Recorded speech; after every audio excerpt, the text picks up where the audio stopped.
ओम ओम सहना भवतु सहनौ भुनक्तु सवीर्यं करवावहि तेजस्विनावदितमस्तु मा विद्विषावहै। ओम शांति शांति शांति।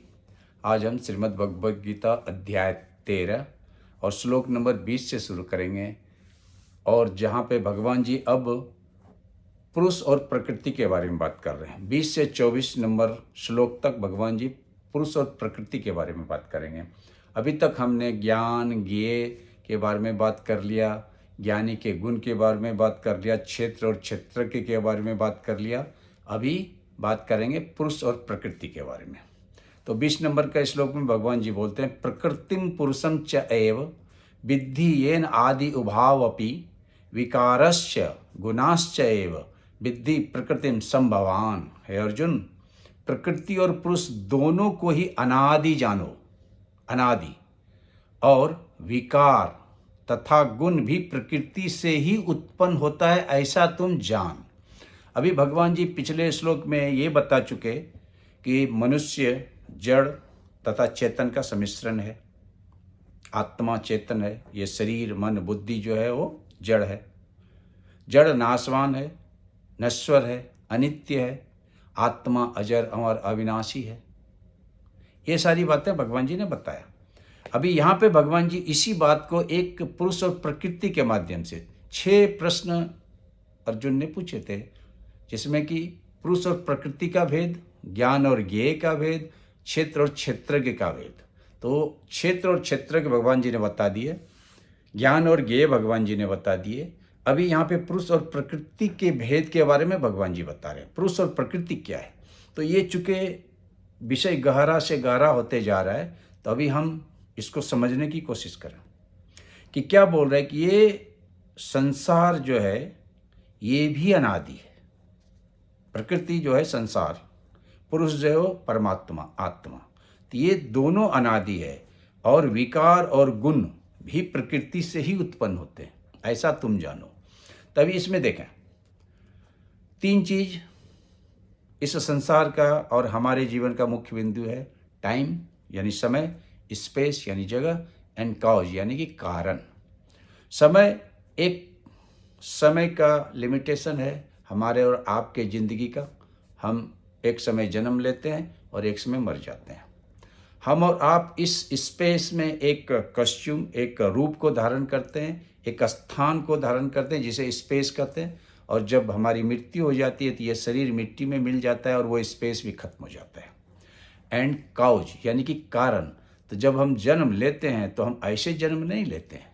हमारा और आपका जन्म लेने का कोई न कोई एक उद्देश्य होता है, कोई न कोई कारण होता है, और जब तक वो कारण पूर्ण नहीं होता है तब तक हम जन्म और मृत्यु के चक्र में फंसे हुए रहते हैं। तो ऐसा भगवान जी बोलते हैं कि ये संसार भी अनित्य है, ये परमात्मा भी अनित्य है। ये संसार और परमात्मा, पुरुष और प्रकृति का जब मिलन होता है तो हम जीव का क्रिएशन होता है। और ये समय, ये स्थान और ये कारण, ये 3 बिंदु पे चलते रहता है। अभी आप ये तो देखें, संसार कब बना, संसार कब खत्म हुआ, किसी को मालूम नहीं। लेकिन संसार जो है वो मॉर्टल है, वो नश्वर है। लेकिन आत्मा जो है, परमात्मा जो है, प्रभु जो है, वो अनश्वर है, वो अविनाशी है। लेकिन संसार को भी अगर हम नहीं जानते हैं कब बना कब खत्म होगा, तो ये भी एक तरह से अविनाशी ही है। लेकिन अज्ञान के कारण इस संसार को भी हम अविनाशी मानते हैं। इस संसार को भी हम सच मान लेते हैं। ठीक उसी तरह से जिस तरह से कि एक बच्चा 4 फीट के लंबे रस्सी को अंधकार के कारण सांप समझ लेता है, और वो डर के मारे भाग के अपने मम्मी और डैडी के पास जाता है और बोलता है उधर में सांप है। जब उसका डैडी आता है टॉर्च लेकर के या तो लाइट जलाता है, तो वो देखता है कि वो सांप नहीं है, वो एक रस्सी है। तो वो बच्चा अंधकार रूपी अज्ञान के कारण उस रस्सी को सांप समझ जाता है। सांप उसे भासता है, सांप उसे दिखाई देता है। लेकिन जैसे उसके पिताजी टॉर्च अथवा बल्ब रूपी ज्ञान को जलाते हैं तो देखता है वो रस्सी है, सांप नहीं है। ठीक इसी तरह से हम और आप इस अज्ञान के चलते इस संसार को सत्य मान लेते हैं, जबकि यह संसार नश्वर है। अभी इसी बात को भगवान जी और आगे बढ़ा रहे हैं प्रकृति और पुरुष के बारे में, और 21 नंबर के श्लोक में भगवान जी इसे आगे करते हैं कि कार्य करण कर्तृत्व हेतु प्रकृति रुच्यते पुरुषः सुख दुखानां भोक्तृत्व हेतु रुच्यते। कार्य कारण की उत्पत्ति का कारण प्रकृति है, जबकि पुरुष को दुख सुख भोगने का कारण कहा जा रहा है। अभी यहाँ पे भगवान जी क्या बोल रहे हैं कि प्रकृति क्या है, कार्य कारण की उत्पत्ति का कारण है, लेकिन पुरुष क्या है, दुख और सुख भोगने का कारण है। अब इसे देखें, कार किससे चलता है, पेट्रोल से चलता है। ये शरीर किससे चलता है, आत्मा से चलता है। तो कार का उदाहरण अगर हम लें तो कार क्या है, प्रकृति है, यह शरीर है। लेकिन पेट्रोल क्या है, आत्मा है, पुरुष है। तो पेट्रोल पुरुष है और कार प्रकृति है। अगर हम बल्ब का उदाहरण लें तो बल्ब क्या है, प्रकृति है, लेकिन उसमें आने वाली बिजली क्या है, वो पुरुष है। अगर हम खेत और फसल का उदाहरण लें तो विभिन्न प्रकार के जो फसल उपजते हैं वो क्या है, प्रकृति है, और वो खेत जिसमें वो विभिन्न प्रकार के फसल उपजते हैं वो क्या है, पुरुष है। तो कार्य कारण का एक नियम है। क्या नियम है कि पुरुष प्रकृति के बिना रह सकता है, पुरुष प्रकृति के बिना रह सकता है, लेकिन प्रकृति पुरुष के बिना नहीं रह सकता है। ये एक कार्य कारण का नियम है। प्रकृति अथवा क्षेत्र अथवा शरीर अथवा मन बुद्धि अपनी प्रवृत्ति और स्वभाव के अनुसार ही कर्म करेगी, परंतु आत्मा का कोई स्वभाव नहीं होता है।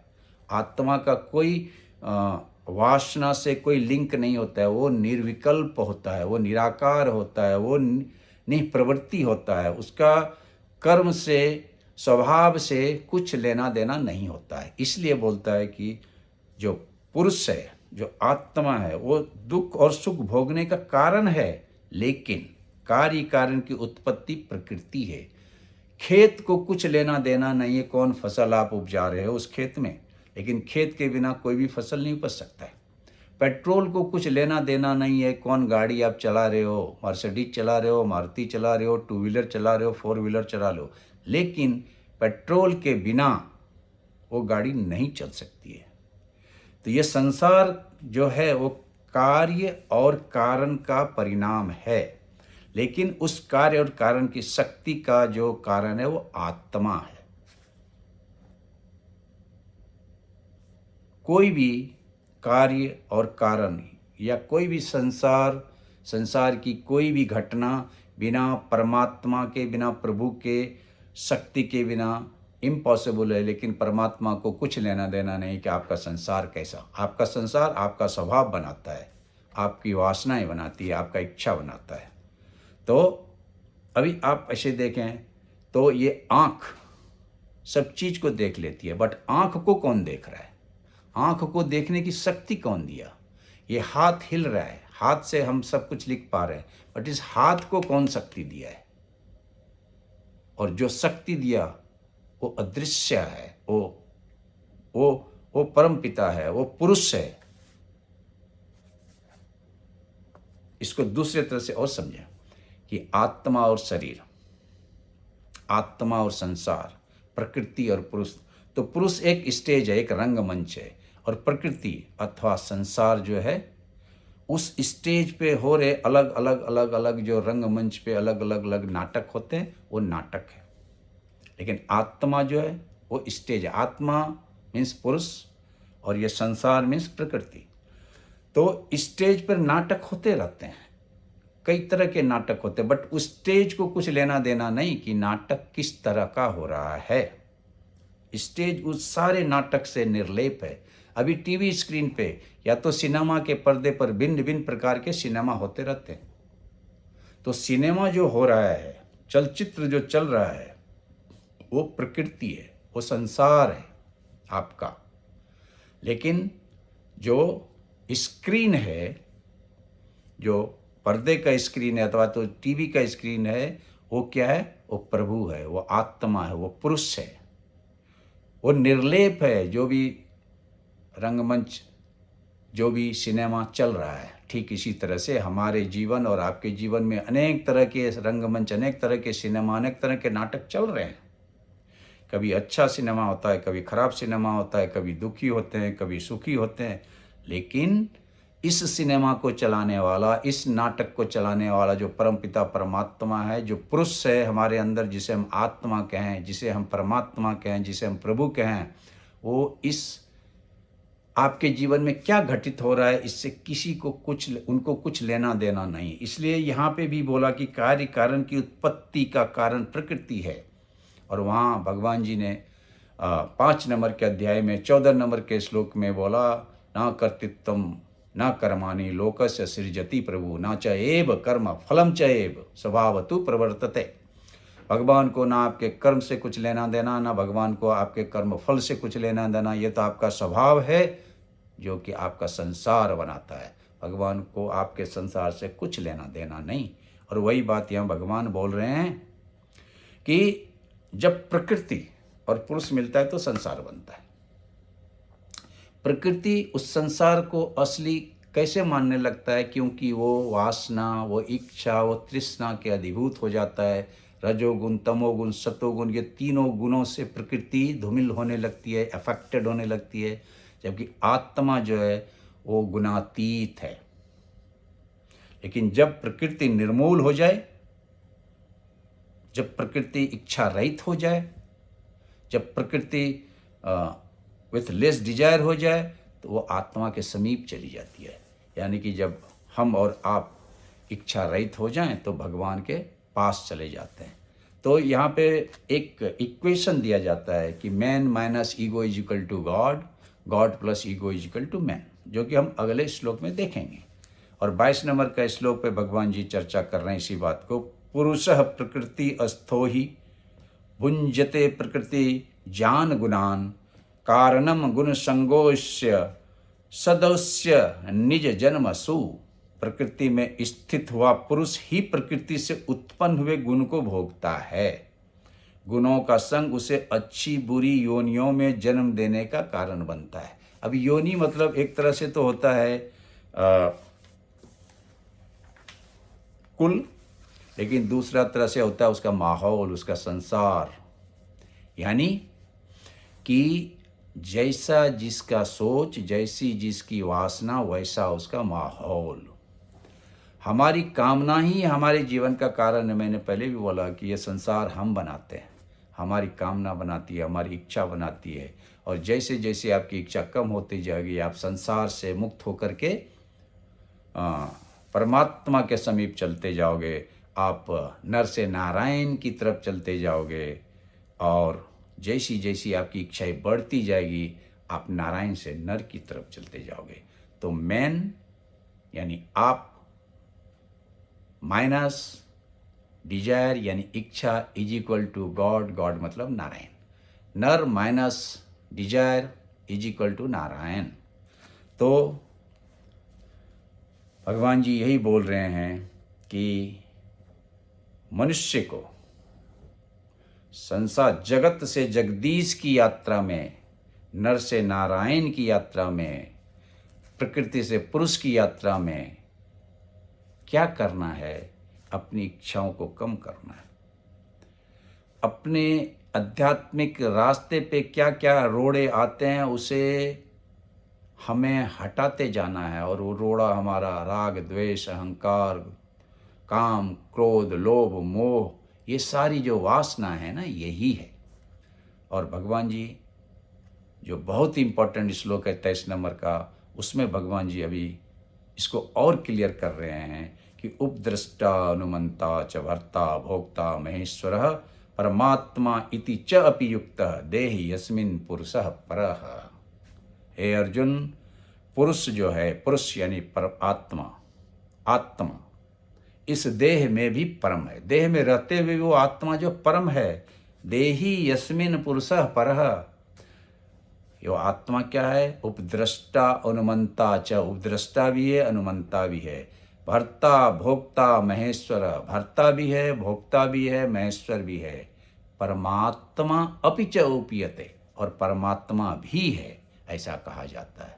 यानी कि जो आत्मा है, पुरुष जो है इस प्रकृति में यानी इस शरीर में परम है, उपद्रष्टा है, अनुमंता है, भर्ता है, भोक्ता है, महेश्वर है और परमात्मा भी है। तो अभी ये समझें कि इस देह में जो आत्मा है वो सर्वव्यापी है, वो सनातन है, सर्वगत है, स्थानांतरण नहीं होती है, वो गोचर नहीं है, अगोचर है, वो पुरातन है, वो सनातन है वो। लेकिन प्रॉब्लम क्या है कि हम कैसे शिव से सब बन जाते हैं, कैसे सब से शिव बन जाते हैं। हम कैसे नर से नारायण बन जाते हैं, हम कैसे नारायण से नर बन जाते हैं। और इस दोनों के बीच का कड़ी जो है वो है हमारी इच्छा, जो हमने अभी बात किया। जैसे जैसे इच्छा बढ़ती जाएगी, हमारी मन बुद्धि चित्त अहंकार पे एक पर्दा पड़ते जाएगा, वो धूमिल होते जाएगा, और हम भगवान से, हम स्पिरिचुअलिटी से, हम हायर गोल से दूर होते जाएंगे। और जैसे जैसे हमारी इच्छाएं, हमारी वासनाएं कम होती जाएंगी, वैसे वैसे वो जो पर्दा पड़ जाता है मन बुद्धि चित्त अहंकार शरीर इंद्रिय सब पे, वो खत्म होते जाता है। ठीक उसी तरह से जैसे हम सभी पानी हैं और पानी पे सूर्य का जो प्रतिबिंब है वो प्रभु है, सूर्य प्रभु है, सूर्य की किरणें प्रभु है। तो जैसे सूर्य की किरणें पानी पे पड़ता है तो रिफ्लेक्शन कैसा होगा, जैसा पानी की स्वच्छता होगी। पानी अगर स्वच्छ है तो बहुत अच्छा रिफ्लेक्शन होगा, लेकिन अगर पानी गंदा है तो सूर्य का रिफ्लेक्शन डल होगा। ठीक उसी तरह से जैसा हमारा मन बुद्धि चित्त अहंकार होगा, जितना पवित्र होगा, जितना वासना रहित होगा, वैसा ही हमारा जो आध्यात्मिक गोल है, हमारा जो प्रभु से सामीप्य है, वो बढ़ते जाएगा अथवा वो घटते जाएगा। तो इस तरह से भगवान जी क्या बोल रहे हैं यहाँ पे, उपद्रष्टा अनुमंता भर्ता भोक्ता महेश्वर और प्रभु, छह स्थिति बताई। और ये 6 स्थिति बहुत इम्पॉर्टेंट है, जो कि हम बात अभी करेंगे। तो उपद्रष्टा क्या है? उपद्रष्टा जो है कि हम और आप इस संसार में काम वासना में जो लिप्त हैं, वो उपद्रष्टा की स्थिति है। और उस स्थिति में जो हमारी आत्मा है, जो पुरुष है, वो हमें सिर्फ और सिर्फ बाहर से देखती है। ठीक उसी तरह से जब बच्चा बिगड़ जाता है, जो बच्चा बिगड़ जाता है, कितना भी समझाओ नहीं समझता है, तो माँ बाप और सिर्फ क्या होता है, उपद्रष्टा बन के रह जाता है। और ये स्थिति भोगी की स्थिति है। दूसरी स्थिति भगवान जी ने अनुमंता। अनुमंता वो स्थिति है जहाँ व्यक्ति कामनाओं को थोड़ा सा वश में करना शुरू करता है, थोड़ा कम करना शुरू कर देता है, और निस्वार्थी होकर के अपने आप को अध्यात्म के पथ पे लेके जाना शुरू कर देता है। उदाहरण के लिए वो बच्चा जो बिगड़ा हुआ था, अब वो अच्छे रास्ते पे चलना शुरू कर दिया है, तो क्या करता है, उसके माँ बाप उसे प्रोत्साहन देने लगते हैं।